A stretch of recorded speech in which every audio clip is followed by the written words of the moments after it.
S'éloigner des tumultes parisiens sans non plus s'exiler en Corrèze, tel était le projet de Sophie, tombée amoureuse de cette jolie Meulière 1900 en banlieue parisienne. La décoratrice est aujourd'hui propriétaire d'une maison familiale de 100 mètres carrés sur 3 niveaux, avec un étage salon-cuisine, un autre pour les enfants, et au sommet, la suite parentale.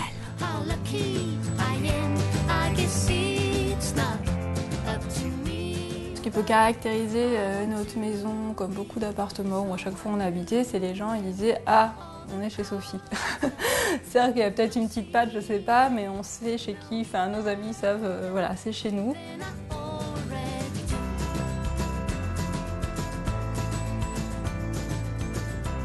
C'est une maison début 1900, donc en briques. C'est vrai que ce qui nous a beaucoup plu, c'est qu'elle a beaucoup de charme. On ne raffole pas des choses ultra-modernes, des résidences, etc. J'ai besoin que la maison, quand même, l'endroit où on vit, ait une âme et une histoire à raconter. Pour nous, l'objectif, c'était de rendre ça, que ce soit notre maison, de se l'approprier.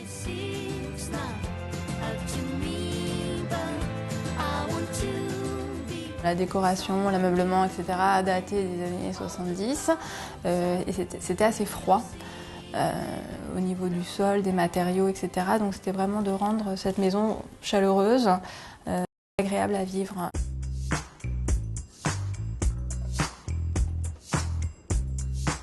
Pour moderniser une maison, rien de tel que de commencer par peindre les parquets, comme ici dans le couloir et la cuisine.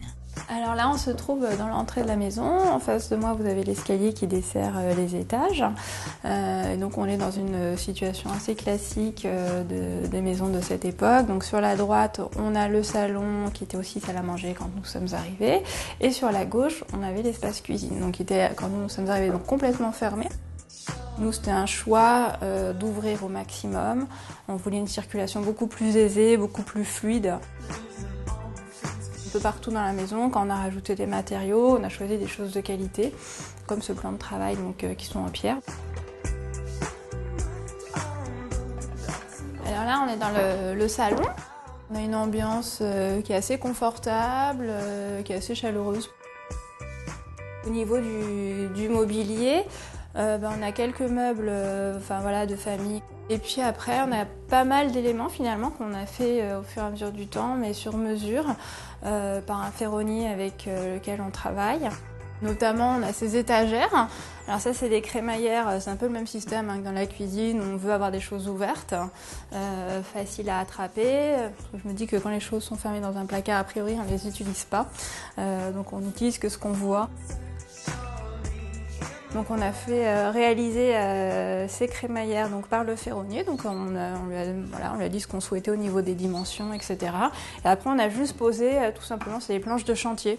Toutes simples, on a juste bien poncé pour ne pas se blesser.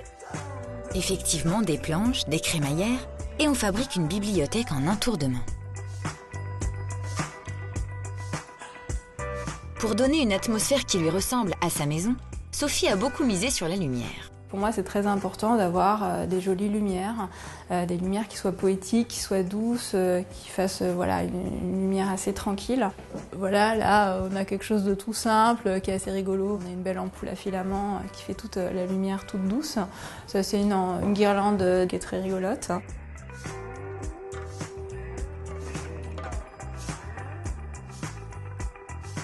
Sur la cheminée, on a cette lampe que j'adore, qui est soufflée à la bouche, qui vient de Syrie. On n'a pas hésité à peindre cette cheminée qui était en marbre assez foncé, rouge, très veiné, et je trouvais ça un peu tristouille, c'est un peu pierre tombale. Finalement, ça l'a bien modernisé.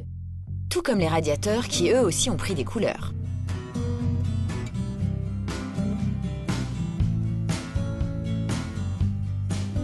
Au premier étage, c'est l'univers des petits, avec 2 jolies chambres d'enfants pleines d'idées à repiquer.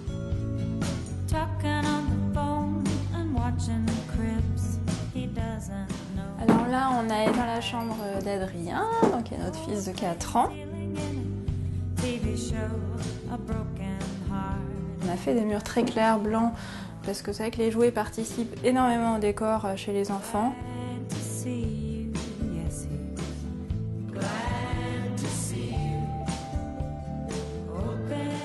On a pris le parti dans les 2 chambres des enfants de peindre le mur côté nuit en une couleur très très foncée, un gris très très foncé.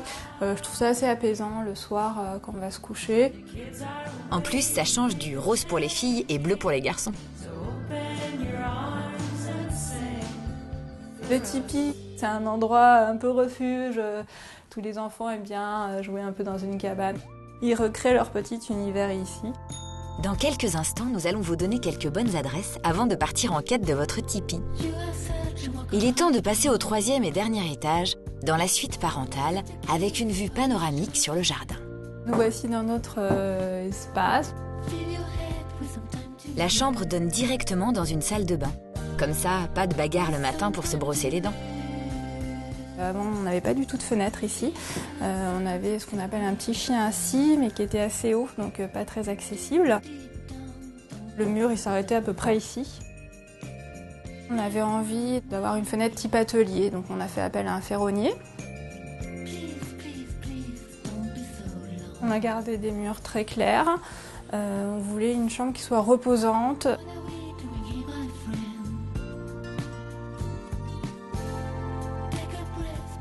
C'est une maison qui est chaleureuse, c'est une maison qui est familiale, c'est une maison qui nous ressemble finalement.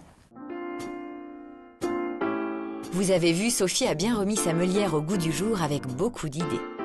Il y en a une qui a particulièrement retenu notre attention dans la chambre des enfants, le tipi. Tous aux abris!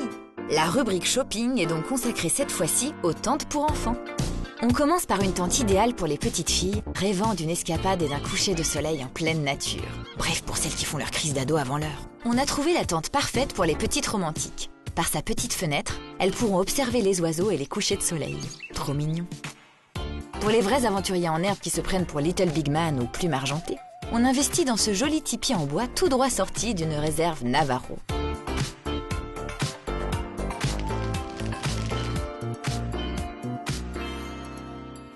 Quant aux parents traumatisés par les clowns et redoutant la visite au cirque tant attendue par les enfants, ce chapiteau est un cadeau tombé du ciel.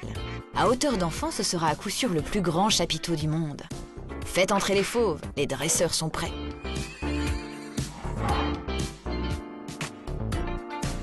Il est temps de se mettre un peu au travail et de confectionner nous-mêmes une tente pour nos enfants. Pour cela, rien de plus simple. Il vous faut 6 longues baguettes de bois d'environ 1,80 m. Pour les lier ensemble, il faut avoir fait de la navigation et faire de jolis nœuds marins, comme ça. Là, vous avez fait le plus dur. Maintenant, le tissu. Vous avez besoin d'un long morceau de tissu de 3 mètres sur 1,40 m, que vous découperez en arc de cercle à l'extrémité. Et voilà le travail! Vous avez réalisé un tipi 3 étoiles.